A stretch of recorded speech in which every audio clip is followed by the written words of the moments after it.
Human beings are born storytellers. We're communicators. That's in our DNA, the need to reach out and to communicate.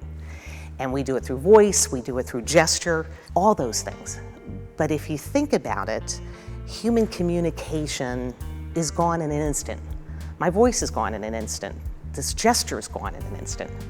So we've been creating technology to extend communication across time and space. Writing at the base is technology. It's something we have created to extend communication into the future. So new digital tools, internet technology, it's the next leap, maybe a quantum leap, maybe an evolutionary leap in the technology that we've created to communicate and to work together.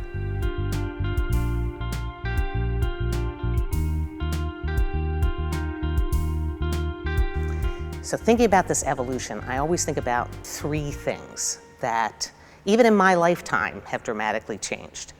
One thing is, I can remember when I was a kid, it used to be that the writer made the words, the writer handed them to a new person, that new person was an editor. That editor was followed by a publisher, a designer, someone who distributed and marketed and circulated the book. Well, all of these professional niches now can be done by one person using new digital tools. We can create content, we can design it, we can circulate it, we can promote it, we can do the whole package.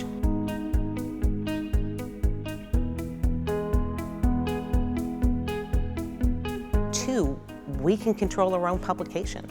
Anybody can circulate content to any other person if they're connected via the internet. Point to point, one computer to one computer, anywhere. So we don't have to go through controlled channels anymore. We can share with and learn from anybody else connected to the internet.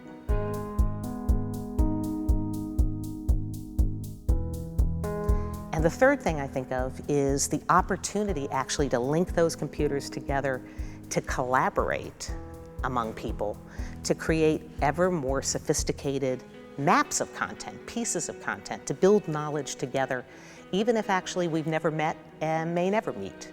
All of these things have very low barriers of entry. So actually, these things, which just a few years ago could only be done by professionals after long periods of apprenticeship with really expensive equipment, now can be done by anybody. They can be done by children. They can be done by adults. They can be done in school or out of school. So the capacity to be able to do ever more sophisticated writing at ever younger ages, it's just there. It's just in front of us.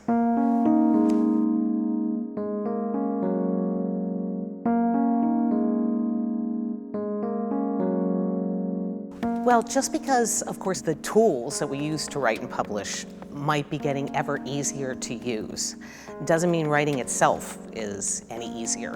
To write well really means to really think about purpose and audience, to be able to really have credibility, to study, to prepare, to be able to put something out there that really represents something significant that you want to say. And that's no easier just because the tools we use to make it might be getting easier to use. So now that we can all actually see our writing be published, we probably have to engage with the fact that we really are writers. When we put something on YouTube, we really are a video maker. When we build a website, we really are a content publisher. And so that means we actually have to be much more attentive to craft. We really have to take more responsibility for what we put out there. That's a change, I think. And with that craft comes actually the knowledge of some new kinds of writing. We certainly still have novels, and we certainly still have the long form in journalism and people who make their living as authors. But when I edit a Wikipedia entry, I'm actually thinking a little differently about my writing. I'm thinking both about what I want to say, but how what I'm writing fits in this amazingly larger context. So the sense that I'm a participant and a contributor as opposed to a kind of lone, solitary author, is really different. And it really means a more collaborative stance on writers and more of a sense of building knowledge together.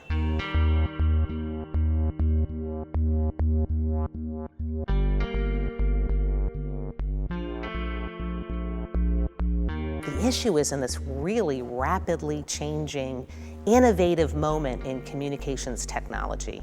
How do we help students, how do we help young people understand the form, the context, the purpose, the potential in the tools, and get ready to learn about that, about ever new tools? It's not what's out there today. For teachers, it's not whether you're using Facebook or Twitter so much as it's how are we preparing people to be able to use what's going to be there in 5 and 10 years from now. The real core of learning to write and teaching writing isn't actually about the tool. It's actually about what you're going to do with the tool.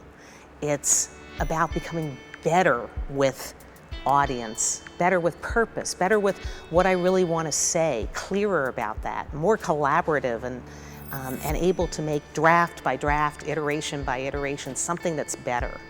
Students can come into school knowing how to use a pencil. Doesn't mean that that exhausts everything there is in learning to write. They can come in learning how to use and knowing how to use a lot of these social environments and tools and programs. We should use that and bring that into the classroom because there's still going to be something for the teacher to work on with the students about getting better, about getting broader.